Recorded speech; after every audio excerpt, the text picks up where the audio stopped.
The charts might be down, but my spirits are up. So get your popcorn ready. I've got my notes. Buckle in. Find out why. Let's go. Get it on. What is up, everybody? Tis I, Shaq Gamer, coming to you from glorious Shatville.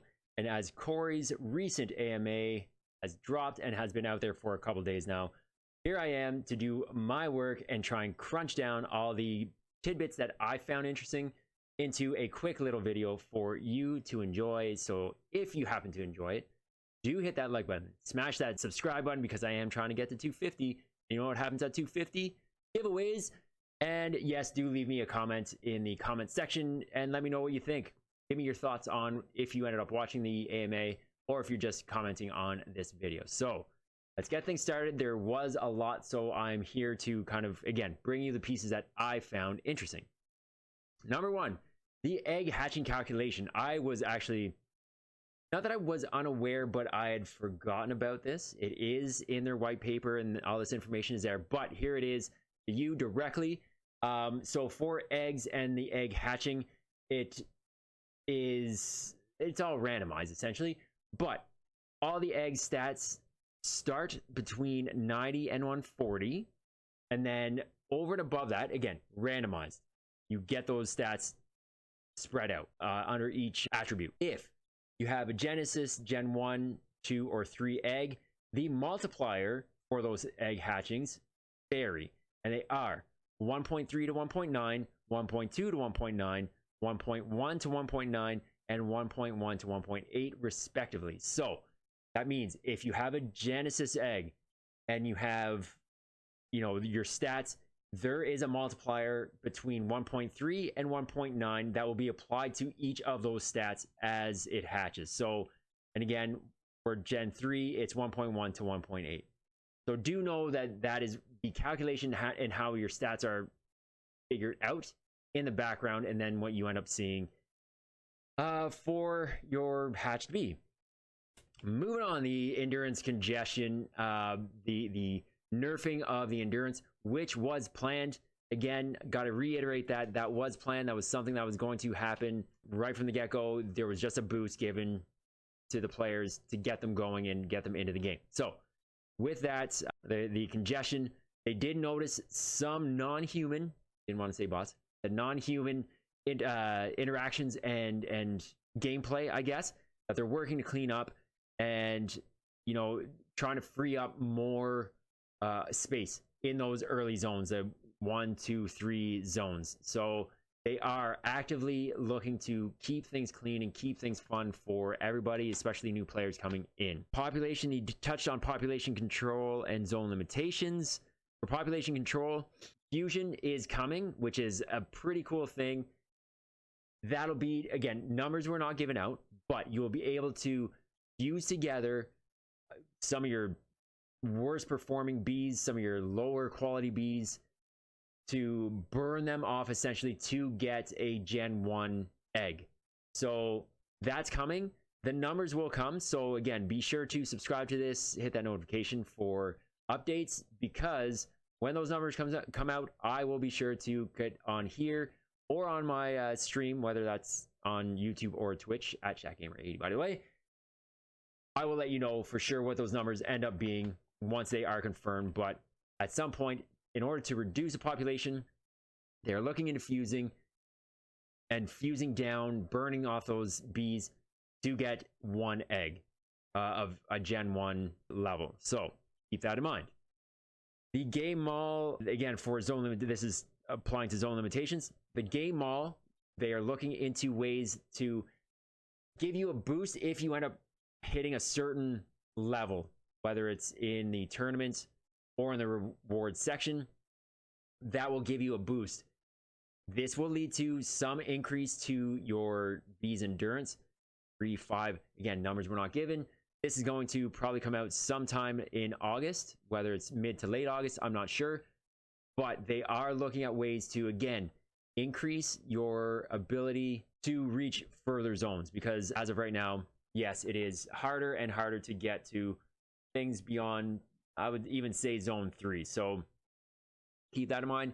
Start getting your practice in on the game all games to come, Currently, it is only Bumble Bash, but they will be bringing in, oh my god, Word Buzzle and Buzzle Pop. So be sure to check that out. Moving on, 25-minute mark, he discusses the honey pots.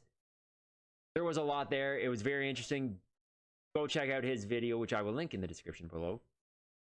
So check out that video. At about the 25-minute mark, goes into some detail there, and it was quite interesting. It was just some pretty heavy stuff that I was not comfortable covering. In August, what do we have going on in August? As mentioned in my previous videos, there's going to be the land raffles. He did actually confirm that there are going to be 3 lands per day that are going to be raffled for a minimum of 30 days. Each raffle ticket is going to be 10 HXD, and he didn't mention a max number of raffle tickets to be purchased, but there will be a limit that you will be able to purchase a day.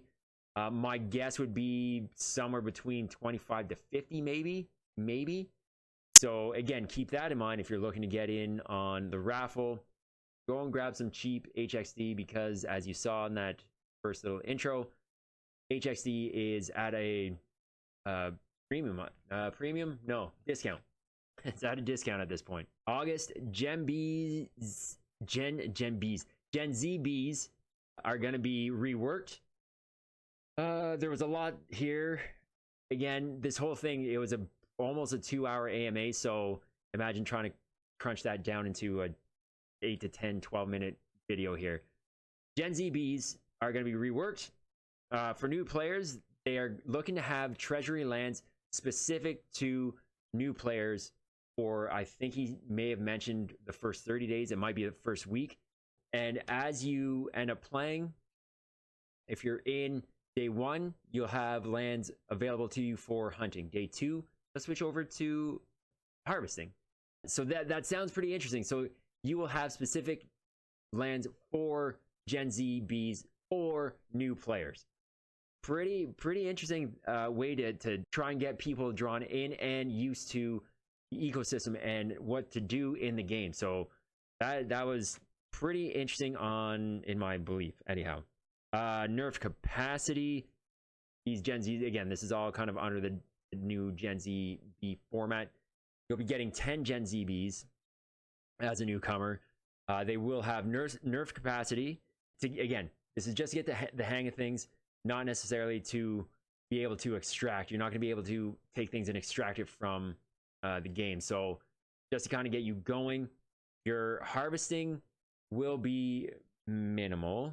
Again, you're not going to be able to go in, harvest for the week or however long, and then extract a bunch of HXD. It will be capped essentially. And then hunting will be one bee per land, from what I understood. So this is going to be on the land that's open to the Gen Z bees for hunting missions. You're going to be able to only send one of your bees to that land. When that bee's done, there will be a cooldown, at which point you'll be able to send another bee to that land for another hunt. So you'll be able to get shards, be able to create items to upgrade your bees. There will be a way or a limit to the number of missions that you can send these bees on. However, if you end up upgrading these bees, you will be able to increase the number of missions that you can go on. So as you're hunting, as you're getting these shards, you'll be using and creating these new items to be able to upgrade your bees in order to keep using them to go on other missions. So it's the loop of trying to get you used to the fact that you're going out on these missions to get this stuff in order to feed into your bees and continue on. So great little mechanic there. That whole workaround for the Gen Z bees, which will be coming out, sounds good. So loopholes or that have been found by the team are being corrected and closed up. This was the lands where you could send bees, cancel, send, cancel, send, cancel, send.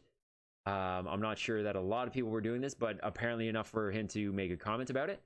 So be sure and know that if you've been doing this, at some point you're not going to be able to continuously send to the same land. You might be able to go send it there, and then that land will be on a cooldown for you for 24 hours if it's a send and then instant or at some point retrieved or canceled mission. I do hope that doesn't mean that, you know, for a landowner that I can't send and continuously send bees once they've gone through the mission, once they've cooled down, to send them back. So a 24-hour cooldown, I'm really hoping that it's just for the bees that end up getting canceled before their mission has been completed, in order to just keep feeding the entry fee to that landowner. So I don't know. We'll see how that plays out. Again, it just continues to make sense and sounds great that they're working on these things to keep the ecosystem healthy, so we're not getting a bunch of these bad actors draining the system. So again, although things look down on the price chart, the game and the development is going forward. It does sound like they are getting some pretty big name help. Like, he didn't drop any specific names, but there are some studios that are looking to partner and get into the game mall side of things, and maybe just graphical side of things. So that would be pretty interesting to see what they can come up with. The new games are coming out in a build, I believe he did mention, sometime in August. So, you know, by August 31st, hopefully we'll see a couple new games. Unless that was just going to be available for some beta testers, I'm not sure. But it will be coming out shortly thereafter. And I guess that just about wraps things up. I do hope that everybody is having a great weekend. I just got back from watching Down in Sloss in Montreal at the Just for Laughs festival. Funny man, and unfortunately was not able to get my wife's book signed, but still a good time. So anyway, it was awesome. That's it for me. I will be dropping another video regarding Lunk Luna Classic, so do stay tuned for that. Again, if you do like this content, if you do like Luna Classic content, please feel free to smash that subscribe button, hit that like button, the notification button too, if you so choose, and leave a comment. Let me know what you think about the new changes and the AMA that you may or may not heard of the changes that I mentioned here that are coming to Honeyland. And like I said, as of 250 subs or 150 followers on Twitch, I will be having doing a giveaway of some Lunk and HXD. Stay tuned, get me to that goal, and yeah, the giveaways will begin. So that's it, that's all. As always, stay healthy, stay safe, a lot of love. I am out. Peace.